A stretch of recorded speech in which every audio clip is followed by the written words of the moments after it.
Welcome to the deep dive. Today we're tackling what has to be one of the strangest political mashups of the 21st century. It really is. We're looking at this intellectual fusion of, on the one hand, radical anarcho-capitalism. So, the ideology of absolute individual freedom. Right. And on the other hand, neoreaction, which is a philosophy that demands, absolute order and hierarchy. And the thesis they come up with together is, well, it's pretty wild.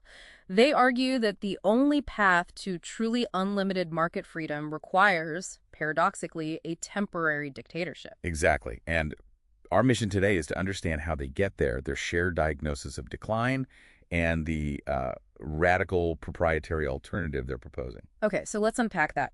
It seems like both movements agree on one thing, that modern mass democracy is, and this is their term, an entropic process. Yeah, a system that's just winding down, losing energy, and, ultimately failing. Where does that critique start? Well, it really starts with the state itself. If you look at the anarcho-capitalist route, you mentioned him, Murray Rothbard. Right. He sees the state not as some necessary evil, but as an illegitimate criminal organization. He even calls it a gang of robbers. That's the one. And why? Because taxation is coercion. It fundamentally violates their absolute property principle, the non-aggression principle. So if taxes are theft, then who or what is actually running the show? This is where the neo-reactionary side comes in, right? This is where it gets really interesting. Their key thinker, Curtis Yarvin, points to what he calls the cathedral. And the cathedral isn't a building. No, not at all. It's a decentralized, kind of synchronized network. Think academia, legacy media like the New York Times, the whole bureaucracy. Okay. And they all work together, almost unconsciously, to enforce a progressive ideological consensus. Mm-hmm. So for the NRX view, democracy is just this broken operating system that the cathedral controls. It can't be reformed. You just have to scrap it. You have to scrap it entirely. That's a chilling thought. So if you get rid of the state as a political community, what do you replace it with? You replace it with an economic one. Their proposal is something called neocameralism. Neocameralism. And the idea is to redefine the state as a profit-oriented enterprise, a joint stock republic. So you run a country like you'd run Amazon. Pretty much. Yeah. In this model, the state's territory is just property. It belongs to shareholders.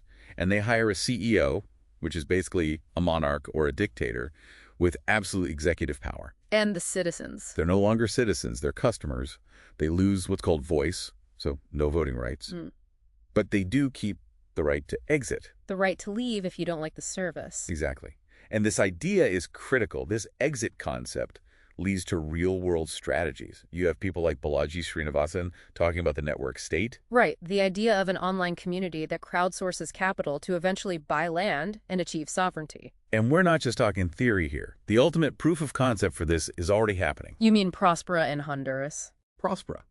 It's a privately managed city-state run by a U.S. firm operating with its own laws, its own tax system.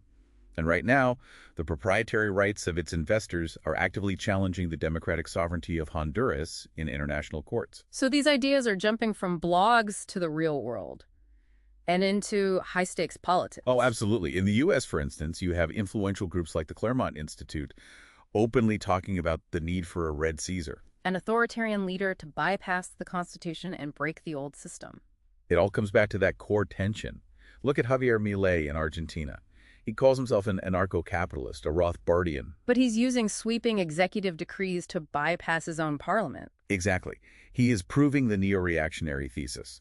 To get radical market freedom, you first need a strong man to just bulldoze the old order. The strategy is literally using temporary dictatorship to get to permanent freedom. And historically, that's a gamble that, well, it often ends with losing both freedom and democracy. Which brings up a huge question for you, the listener. When these models, like the network state, replace universal citizen rights with what are basically exclusive service contracts, what happens to the political agency of the person who just can't afford to exit?